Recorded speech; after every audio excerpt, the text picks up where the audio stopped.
more time. What time is it? One more time, loudly, so they'll hear you all the way at the White House. What time is it? You're right. And it's time for Bill Clinton to be elected President of the United States of America. Ladies and gentlemen, you know his story. He was born into humble circumstances. His father was killed before he was even born. He worked his way through college, and he went back to the community where he was born in order to help the families and the circumstances from which he came. He became successful as a leader on health care and on education, and to create good manufacturing jobs at 10 times the national average. And the other 49 governors, Republicans and Democrats, voted to name him the best governor in the United States of America. Our choice is between the same old stuff and change. Between a government responding only to the privileged few and a government that responds to the average working families for a change. That's what Bill Clinton and I represent, and I give to you now the next President of the United States of America, Bill Clinton.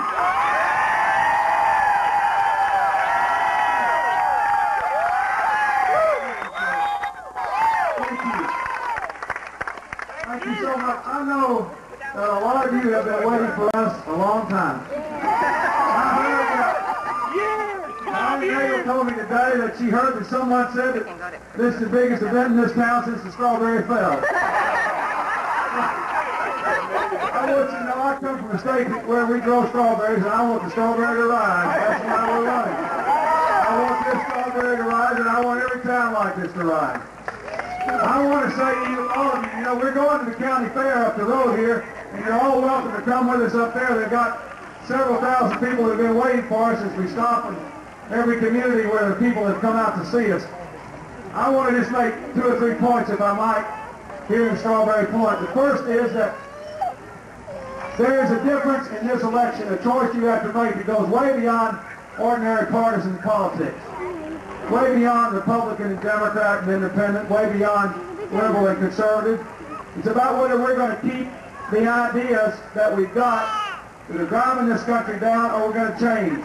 We have been governed now for 12 years by trickle-down economics. The old-fashioned idea that if you just make taxes low enough on the richest Americans and get out of the way, everything will be wonderful. Well, we tried it their way. 10 years ago, we had the highest wages in the world, and now we're 13th.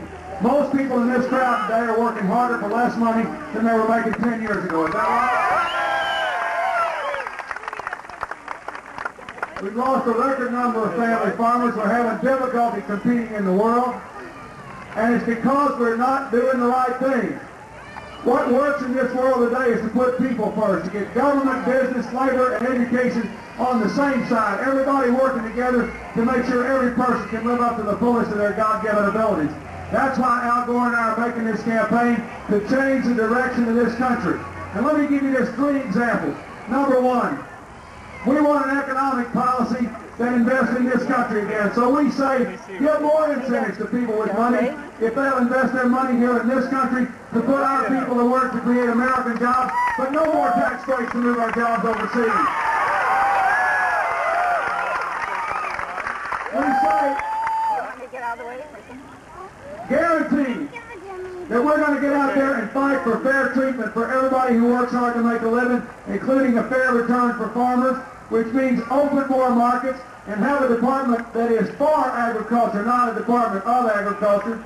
Make the Department of Agriculture really an advocate for America's family farmers, for opening up new markets, and for making sure people who work hard and play by the rules can stay on the farm. Take all this money that we're cutting defense by, instead of just squandering the money, take every last dollar by which we cut defense and put it back into an American economy. Building roads, building communication systems, doing environmental cleanup, creating jobs. Our plan will create 1 million new jobs a year in each of the next 4 years, putting the American people back to work, not throwing them on the street.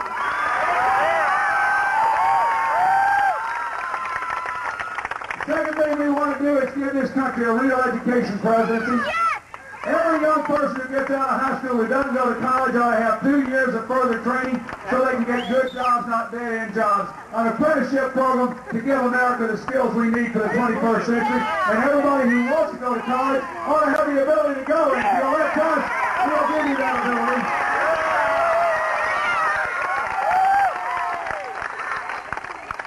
The third thing we stand for is finally providing a system that provides a basic health care for all Americans at a price they can afford to pay. Now, we came here today to Strawberry Point to go in this clinic because we wanted to highlight the needs of the American people for basic, affordable health care all across this country. Everywhere we have gone, every place we have stopped, people have come up to us with stories that would break your heart about health care. A mother with 7 children who had to quit a $50,000 a year job just to get some government help for one of her 6 children. I could give you story after story after story. This is the only advanced country in the world, your nation, that doesn't provide for a basic system of health care that everybody can access. And what's the result? We're spending 30% more than anybody else and getting less for it. You got a doctor in this town who's going to leave because that's the only way he can pay off his medical school bills. If you vote for us, here's what we're going to do. We're going to help put more clinics in small towns and big cities. We're going to help provide more doctors because we're going to let more and more doctors work off their medical school bills just by going to rural areas and practicing medicine.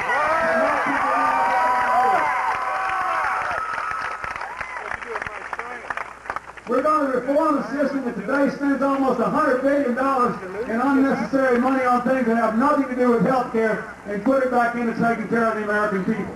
If that's what you want, if you want a country that can compete and win again, if you want a government that works for all the people again, that's more aggressive and more active but less bureaucratic, if you're willing to have some real changes, then I want you to have the courage to vote for us. Our opponents will say in the next 88 days, you can't trust Bill Clinton and Al Gore. They're just 2 young fellows with strange ideas. They'll all tell you how things could be worse, things could be worse, things could be worse. Things could be a lot worse for them. They don't own the White House, and we ought to give them a rest. But things could be fair for you.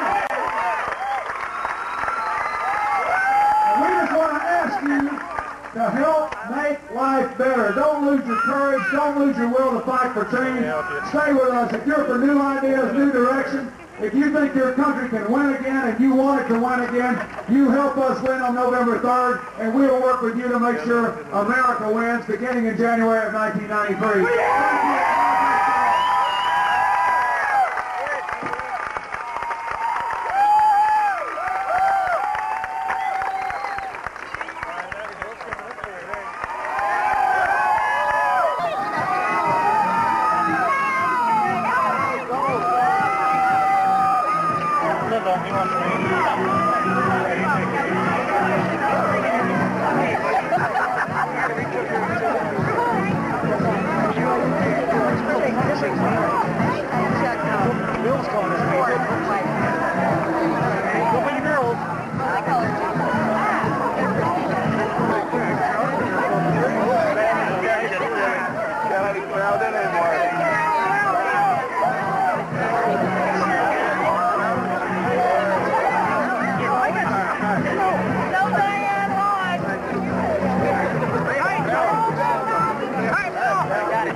It's on. Oops, I'm getting a red light.